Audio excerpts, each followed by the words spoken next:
발락이 발람에게 노하여 손뼉을 치며 말하되 내가 그대를 부른 것은 내 원수를 저주하라는 것이오늘 그대가 이같이 3번 그들을 축복하였도다. 그러므로 그대는 이제 그대의 곳으로 달아나라. 내가 그대를 높여 심히 존귀하게 하기로 뜻하였더니 여호와께서 그대를 막아 존귀하지 못하게 하셨도다. 발람이 발락에게 이르되 당신이 내게 보낸 사신들에게 내가 말하여 이르지 아니하였나이까?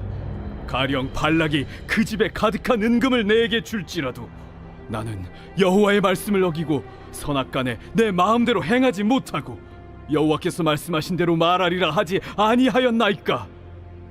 이제 나는 내 백성에게로 돌아가거니와 들으소서. 내가 이 백성이 후일에 당신의 백성에게 어떻게 할지를 당신에게 말하리이다. 하고 예언하여 이르기를 부올의 아들 발람이 말하며 눈을 감았던 자가 말하며 하나님의 말씀을 듣는 자가 말하며 지극히 높으신 자의 지식을 아는 자 전능자의 환상을 보는 자 엎드려서 눈을 뜬 자가 말하기를 내가 그를 보아도 이때의 일이 아니며 내가 그를 바라보아도 가까운 일이 아니로다. 한 별이 야곱에게서 나오며 한 규가 이스라엘에게서 일어나서 모압을 이쪽에서 저쪽까지 쳐서 무찌르고 또 셋의 자식들을 다 멸하리로다. 그의 원수 에돔은 그들의 유산이 되며 그의 원수 세일도 그들의 유산이 되고 그와 동시에 이스라엘은 용감히 행동하리로다. 주권자가 야곱에게서 나서 남은 자들을 그 성읍에서 멸절하리로다. 또 아말렉을 바라보며 예언하여 이르기를 아말렉은 민족들의 으뜸이나 그의 종말은 멸망에 이르리로다. 또 겐 족속을 바라보며 예언하여 이르기를 내 거처가 견고하고 내 보금자리는 바위에 있도다. 그러나 가인이 쇠약하리니 나중에는 아수르의 포로가 되리로다. 또 예언하여 이르기를 슬프다. 하나님이 이 일을 행하시리니 그때의 살 자가 누구이랴? 기띔 해변에서 배들이 와서 아수르를 학대하며 에벨을 괴롭힐 것이나 그도 멸망하리로다. 하고 발람이 일어나 자기 곳으로 돌아가고 발락도 자기 길로 갔더라. 오늘도 우리에게 복 주시기를 원하시는 주님의 이름으로 축복을 빕니다. 모압 왕 발락은 두려움 앞에서 당시 저주 전문가로 이름이 알려졌을 법한 예언자 발람을 불러와서 이스라엘 백성을 저주하게 했습니다. 하지만 하나님은 그 저주를 완벽하게 막으시고 발람의 말과 혀를 변화시켜 축복의 전문가가 되게 하셨습니다. 결국 모압 왕 발락은 저주 대신 축복을 선포한 발람에게 약속한 보상 대신 어떤 대가도 치르지 않고 그냥 집으로 돌아가라며 화를 냅니다.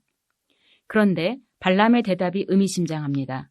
13절을 보면 비록 발락이 은과 금을 내게 준다 해도 나는 여호와의 말씀을 어기고 좋은 일이든 나쁜 일이든 내 마음대로 하지 못하고 여호와께서 말씀하신 대로만 말한다고 했습니다.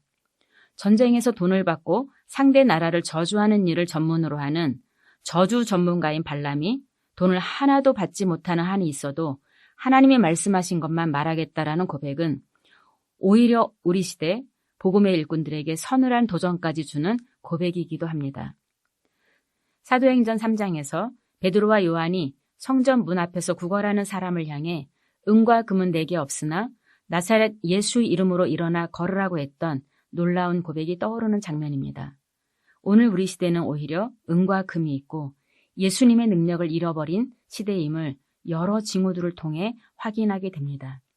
지금은 은과 금을 준다면 그 은과 금을 주는 사람의 비유에 맞춰서 얼마든지 메신저의 메시지가 바뀔 수 있는 시대이기 때문입니다. 그래서 발람의 이 고백은 적어도 그가 돈에 눈이 멀어서 시작했던 일이었을지라도 하나님의 말씀과 만나면서 점점 말씀의 분명한 성취 앞에서 변화되어 결국은 그 말씀 앞에 납작 엎드려 순종했음을 보여주는 특별한 장면입니다. 우리가 매일 말씀을 읽고 하나님과 조우하며 그분의 뜻을 깨닫는다면 새로운 마음으로 그 형질이 변화할 수밖에 없는 말씀의 능력을 다시 확인하게 됩니다. 확실히 발람의 지난 예언의 내용과 오늘 네 번째 예언의 내용을 보면 하나님을 아는 지식이 엄청나게 진일보하고 있음을 알 수 있습니다. 처음엔 단지 어떤 징조를 읽어내는 선견자였다면 이제는 하나님의 미래 계획을 보고 예언하는 하나님의 예언자로 변화하고 있는 것입니다. 지난 예언에서 발람은 자신을 가리켜 눈을 감았던 자, 하나님의 말씀을 듣는 자, 전능자의 환상을 보는 자, 엎드려서 눈을 뜬 자라고 했는데 오늘 16절을 보면 지극히 높으신 자의 지식을 아는 자라는 수식어가 하나 더 추가되어 있습니다. 처음엔 당나귀가 볼 수 있는 것도 보지 못하는 눈먼 자였지만 시간이 지날수록 발람의 눈이 떠지고 하나님을 아는 지식의 깊이가 더해져서 한층 깊이 있고 충만한 축복을 예언하는 하나님의 예언자가 된 것입니다. 아브라함의 언약과 다윗의 언약을 기초하여 앞으로 이루어질 일까지 환히 내다보며 이스라엘 백성을 향한 하나님의 뜻을 원대한 비전의 안목으로 선포하고 있습니다. 14절부터 24절까지 이어지는 긴 축복의 내용은 하나님의 백성이 숱한 어려움과 고난 속에서 넘어지고 자빠지는 일들이 거듭된다 해도 결국은 하나님이 아브라함과 다윗에게 약속하신 대로 반드시 성취하신다는 말씀입니다.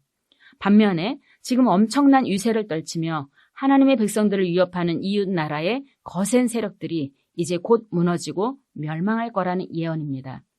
이스라엘의 능력이 그만큼 커서 이스라엘이 승리하고 주변 나라들이 패망하는 것이 아니라 오직 하나님의 능력이, 하나님의 일하심이, 기어코 일을 이루시는 하나님의 신실하심이 그렇게 하신다는 약속입니다. 발람의 이 예언은 어제도 광야길이었고 오늘도 광야길이고 내일도 광야길에서 조금도 벗어날 기미가 보이지 않는 당시 이스라엘 백성들의 고된 광야 여정에서 엄청난 희망을 주는 메시지였을 것입니다. 우리 하나님이 그렇게 하십니다. 그래서 오늘 하나님을 믿는 우리에게도 하나님의 말씀이 소망의 유일한 이유가 되는 것입니다. 그런데 하나님이 이 일을 하시는 동안 이스라엘 백성들은 무슨 일이 일어나고 있는지 아무것도 모르고 있습니다. 아침에 눈을 뜨면 여전히 광야길에 서 있는 자신들을 바라보며 실망과 좌절 속에서 그저 포기하고 싶은 마음에 여전히 투덜거리고 있을지도 모릅니다. 그런 와중에 적들은 음모를 꾸미느라 바삐 움직이며 저주를 기획하고 돈을 써가며 온갖 술법을 이용하고 한 번만이 아니라 끈질기게 하나님의 자녀들을 무너뜨리기 위해 침상에서도 갖은 술책을 꾸미지만 하나님 역시 졸지도 않으시고 주무시지도 않으시고 자기 백성들을 지켜주십니다. 하나님의 자녀들은 무슨 일이 일어나고 있는지 아무것도 모르고 있는 그 시간 동안에도 하나님은 자기 백성을 돌보시기 위해 온갖 술수를 막아주시고 평안의 축복을 준비하고 계시는 것입니다. 하나님의 축복이 결코 폐기되지 않고 반드시 성취될 뿐만 아니라 지금도 여전히 유효하다는 사실을 우리에게 알려주고 있습니다. 약속에 신실하신 하나님이 오늘 우리에게도 축복의 말씀을 선포하시니 오늘은 오늘만큼의 힘을 내어 오늘의 길을 걸어갑시다. 기도하겠습니다. 신실하신 하나님 감사합니다. 하나님은 인생이 아니시니 거짓말을 하지 않으시고 후회가 없으시며 하신 말씀을 반드시 실행하시는 줄 믿습니다. 오늘도 우리의 허물과 반역을 따라 행하지 않으시고 오직 하나님의 약속을 따라 행하시는 하나님의 자비에 의지하여 기도합니다. 이를 이루시는 하나님의 능력을 힘입지 않고는 한 걸음도 앞으로 내디딜 수 없는 저희의 연약함을 불쌍히 여겨 주옵소서. 매 순간 우리를 둘러싸고 있는 온갖 거짓 술수에 휩싸이지 않고 오직 하나님의 약속을 신뢰하며 바라보게 하옵소서. 예수님의 이름으로 기도합니다. 아멘. 1. 오심 기도. 하루 5번 마음을 다해 드리는 기도. 나는 죽었습니다. 제가 주인이 아니고 예수님이 저의 주인이십니다. 예수님은 십자가에서 죽으시고 부활하셨습니다. 부활하신 예수님을 가슴으로 만나서 따라가며 간증합니다. 사랑하는 가족과 함께 영광스런 승리를 노래합니다.